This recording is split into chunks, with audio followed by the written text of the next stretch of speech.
Hello friends, in today's chess video, I am going to tell you the 4 chess traps suggested by grandmasters to be a good player in chess. Let's dive in. Let's look at the first trap. We start with e4, e5, knight f3, knight c6 and bishop c4, the Italian opening. Here we play knight to f6, the two knights defense. Here the most popular move by white is knight to g5, pressuring this square.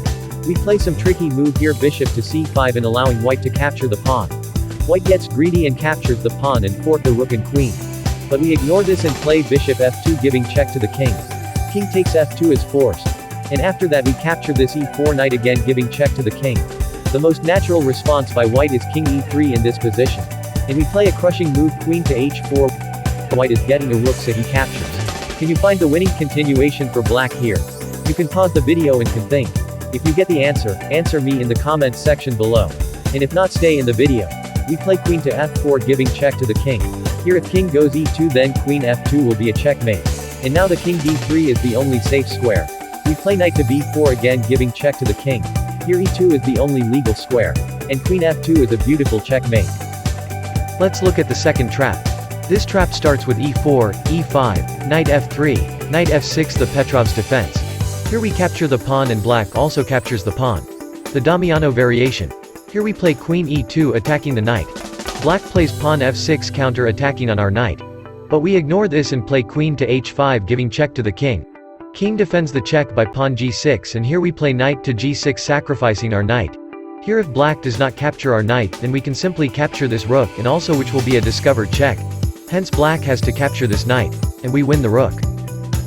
Now let's look at the third trap. This trap starts with e4, e5, knight f3 and pawn f6. The Damiano's defense.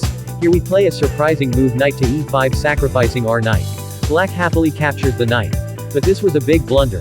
Because we are going to play a cruising move, queen to h5, giving check to the king. If black tries to not to move the king and plays pawn to g6, then we can simply capture this e5 pawn, attacking the knight and giving check to the king. And we will win the rook on the next move. And if black moves his king, then we will capture this pawn, again giving check to the king. Black plays king f7. But we are going to play another crushing move, bishop to c4, again giving check to the king. Black has only option king g6, and we play queen f5, again giving check to the king. Black plays king h6, and we play pawn to d4, attacking by our bishop from this diagonal. Black has only option pawn g5, defending the check. And we attack this pawn by playing pawn to h4. And now no matter what black plays, we will simply capture this pawn, which will be a checkmate. Let's look at the fourth trap. This trap starts with d4, f6, c4 and pawn e5, the Budapest defense declined variation. Here white captures the pawn, attacking our knight, and we play knight to e4, defending our knight. White plays knight d2, hoping for trade of knights. But we take advantage of this and play bishop to b4, pinning the knight. Here white plays pawn to a3 to kick out our bishop. But we ignore this and play queen to h4, threatening to checkmate on f2 square. White defends the checkmate by pawn g3, attacking our queen. We sacrifice our queen and capture the knight. White gets greedy and captured our queen. But this was a big blunder, because we are going to play a crushing move, knight to f3, which is a beautiful checkmate.